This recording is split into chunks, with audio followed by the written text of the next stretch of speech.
आइए जानते हैं झारखंड की बड़ी खबरें।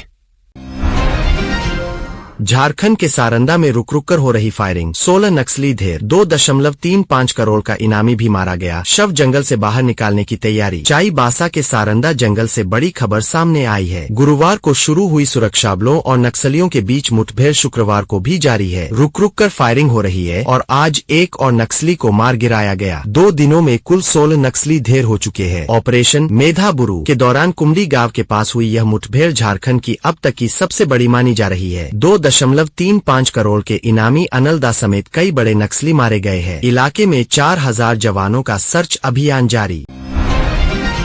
झारखंड सरकार हजारों फार्मासिस्ट का रजिस्ट्रेशन क्यों रद्द कर रही, 15 दिन में मांगा जवाब। झारखंड स्टेट फार्मेसी काउंसिल ने राज्य के उन फार्मासिस्टों के खिलाफ सख्त कदम उठाने की तैयारी की है जिन्होंने पिछले 2 साल या उससे अधिक समय से अपना रजिस्ट्रेशन नवीकरण नहीं कराया है। काउंसिल के रजिस्ट्रार सह सचिव प्रशांत कुमार पांडेय ने आदेश जारी कर ऐसे फार्मासिस्टों से 15 दिनों के भीतर स्पष्टीकरण मांगा है। तय समय में जवाब नहीं मिलने पर रजिस्ट्रेशन रद्द किया जा सकता है। काउंसिल ने स्पष्ट किया है कि हर वर्ष रजिस्ट्रेशन नवीकरण अनिवार्य है। 26 जनवरी को बदलेगा मौसम का मिजाज, रांची में फिर गिरेगा पारा, वेस्टर्न डिस्टर्बेंस का होगा असर, तापमान में होगा उतार चढ़ाव। झारखंड में मौसम ने एक बार फिर करवट ली है। बीते 24 घंटों में दिन के तापमान में हल्की बढ़ोतरी जरूर दर्ज की गई है, लेकिन ठंड का असर अब भी बना हुआ है। मौसम विभाग के अनुसार अगले 2 दिनों तक न्यूनतम तापमान में गिरावट देखने को मिलेगी। 26 जनवरी की सुबह राज्य के कई इलाकों में घना कोहरा छाने की संभावना है। चाईबासा में तापमान 30.4 डिग्री के साथ सबसे अधिक रहा, जबकि गुमला 8.4 डिग्री के साथ सबसे ठंडा जिला बना। रांची और जमशेदपुर में भी ठंड और कोहरे का असर महसूस किया जा रहा है। दिन में धूप से थोड़ी राहत मिल सकती है। जम्मू में सेना की गाड़ी 400 फीट गहरी खाई में गिरी, 10 जवानों की जान गई, 11 को एयरलिफ्ट किया, 21 सवार थे। जम्मू कश्मीर के डोडा जिले से बेहद दर्दनाक खबर सामने आई है। गुरुवार को सेना का एक वाहन भद्रवाह चंबा इंटरस्टेट रोड पर खन्नी टॉप के पास अनियंत्रित होकर करीब 400 फीट गहरी खाई में गिर गया। इस भीषण हादसे में देश के 10 वीर जवान शहीद हो गए, जबकि 11 जवान गंभीर रूप से घायल हुए हैं। घायलों को तत्काल एयरलिफ्ट कर उधमपुर के मिलिट्री हॉस्पिटल में भर्ती कराया गया है। सेना के अनुसार वाहन में कुल 21 जवान सवार थे, जो डोडा से ऊपरी पोस्ट की ओर जा रहे थे। हादसे के बाद पूरे इलाके में शोक की लहर है। झारखंड के देवघर में ट्रेन और ट्रक की टक्कर, ट्रक का पिछला हिस्सा टूटा, बाइक स्कूटी भी दबी, रेलवे क्रॉसिंग बंद होने से हादसा। झारखंड के देवघर में गुरुवार को बड़ा रेल हादसा होते होते टल गया। रोहिणी नावाडीह रेलवे फाटक पर तेज रफ्तार पैसेंजर ट्रेन धान से लदे ट्रक से टकरा गई। टक्कर इतनी जबरदस्त थी कि ट्रक के परखच्चे उड़ गए और पास खड़ी एक बाइक व स्कूटी भी ट्रक के नीचे दबकर पूरी तरह क्षतिग्रस्त हो गई। राहत की बात यह रही कि हादसे में कोई हताहत नहीं हुआ। ट्रेन को आते देख ट्रक चालक और दोपहिया सवार मौके से भाग निकले। हादसे के बाद देवघर गिरिडीह मुख्य सड़क पर लंबा जाम लग गया, जिससे लोगों को भारी परेशानी उठानी पड़ी।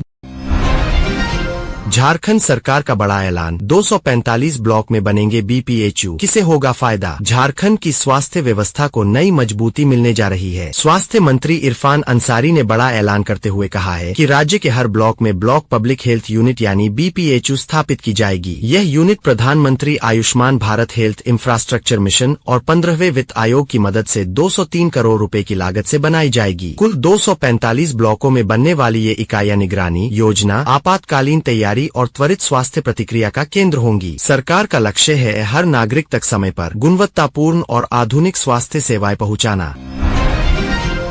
जेपीएससी रिजल्ट रद्द करने वाली याचिका पर सुनवाई, हाई कोर्ट ने क्या दिया निर्देश। झारखंड लोक सेवा आयोग की 11वीं से 13वीं सिविल सेवा मुख्य परीक्षा को लेकर हाई कोर्ट में बड़ा घटनाक्रम सामने आया है। परिणाम रद्द करने की मांग पर सुनवाई करते हुए कोर्ट ने मुख्य परीक्षा में सफल सभी 342 अभ्यर्थियों को 2 सप्ताह में प्रतिवादी बनाने का आदेश दिया है। चीफ जस्टिस एमएस सोनक और जस्टिस राजेश शंकर की बेंच ने याचिकाकर्ताओं की दलीलों को सुना। याचिका में आरोप लगाया गया कि आयोग ने अपने ही नियमों की अनदेखी कर अनुभव शिक्षकों से उत्तर पुस्तिकाओं का मूल्यांकन कराया। वहीं आयोग ने आरोपों को निराधार बताते हुए याचिका का विरोध किया।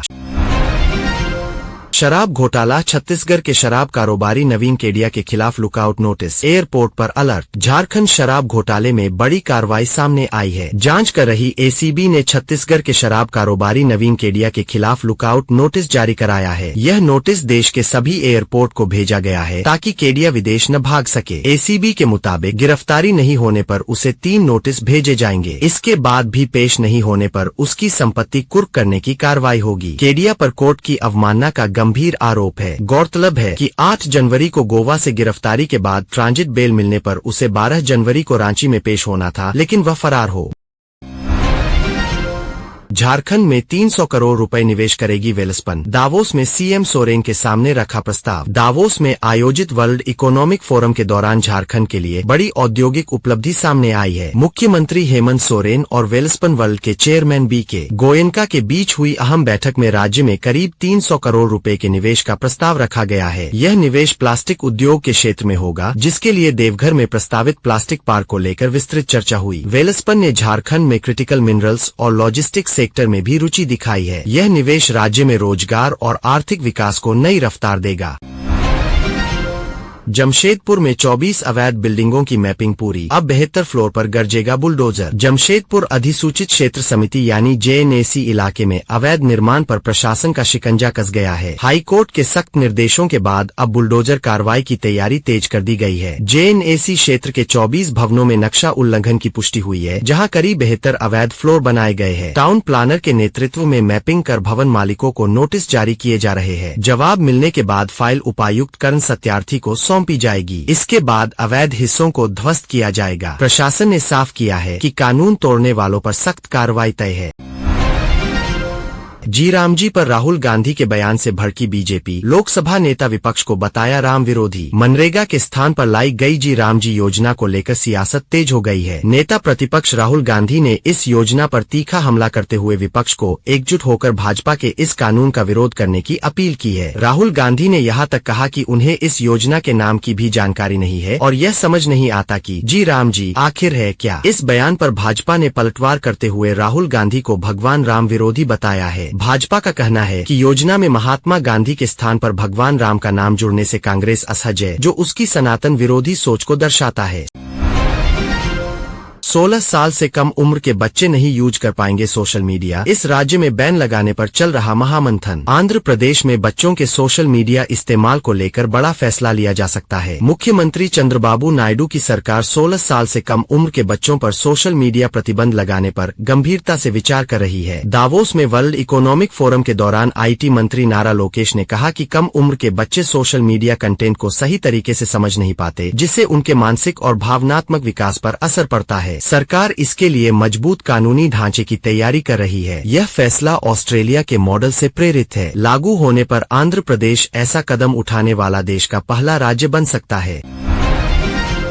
झारखंड में हाथियों का आतंक, कार से खींचकर युवक को कुचला और मार डाला। झारखंड के बेरमो अनुमंडल अंतर्गत गोमिया प्रखंड के कंदेर में रविवार देर रात दिल दहला देने वाली घटना सामने आई। जंगली हाथियों ने एक सब्जी विक्रेता रविंद्र को कुचलकर मार डाला। रविंद्र रोज की तरह रामगढ़ से सब्जी बेचकर ओमनी कार से घर लौट रहा था। सिमराबेड़ा महतो टोला के पास हाथियों ने उसकी कार रोककर उसे बाहर खींचा और खेत में घसीटकर बेरमी से कुचल दिया। हादसे के बाद इलाके में दहशत और चिंता का माहौल है। हाईकोर्ट ने ईंट भट्ठा संचालकों की याचिका खारिज की। झारखंड हाईकोर्ट ने पर्यावरण संरक्षण से जुड़े एक अहम फैसले में ईंट भट्ठा संचालकों की याचिका खारिज कर दी है। अदालत ने ग्रीन टैक्स को सही ठहराते हुए कहा कि पर्यावरण संतुलन बनाए रखना समय की जरूरत है। कोर्ट ने साफ कहा कि विकास के साथ पर्यावरण की अनदेखी नहीं की जा सकती। इस फैसले को पर्यावरण संरक्षण के लिहाज से अहम माना जा रहा है और राज्य सरकार को इससे कानूनी मजबूती मिली है। भाजपा ने शहरी निकाय चुनाव EVM से कराने की मांग की। झारखंड भाजपा ने राज्य सरकार से शहरी निकाय चुनाव पार्टी लाइन पर और EVM के माध्यम से कराने की मांग की है। भाजपा नेताओं का कहना है कि इससे चुनाव प्रक्रिया पारदर्शी होगी और निष्पक्ष मतदान सुनिश्चित किया जा सकेगा। पार्टी ने राज्य निर्वाचन आयोग से भी इस संबंध में जल्द निर्णय लेने की अपील की है। लंबे समय से लंबित नगर निकाय चुनावों को लेकर राज्य की राजनीति में सरगर्मी तेज हो गई है। डेवलपमेंट असिस्टेंट पदों पर बम्पर मौका, आवेदन 3 फरवरी तक। ग्रामीण भारत के विकास में अहम भूमिका निभाने वाला नाबार्ड युवाओं के लिए बड़ी भर्ती लेकर आया है। नाबार्ड रिक्रूटमेंट 2026 के तहत डेवलपमेंट असिस्टेंट और डेवलपमेंट असिस्टेंट हिंदी के कुल 162 पदों पर नियुक्तियां होंगी। ऑनलाइन आवेदन 17 जनवरी 2026 से शुरू हो चुके हैं और अंतिम तिथि 3 फरवरी 2026 है। इच्छुक उम्मीदवार नाबार्ड की आधिकारिक वेबसाइट nabaard.org पर आवेदन कर सकते हैं। यह भर्ती बैंकिंग सेक्टर में स्थिर और सम्मानजनक करियर बनाने का सुनहरा अवसर मानी जा रही है।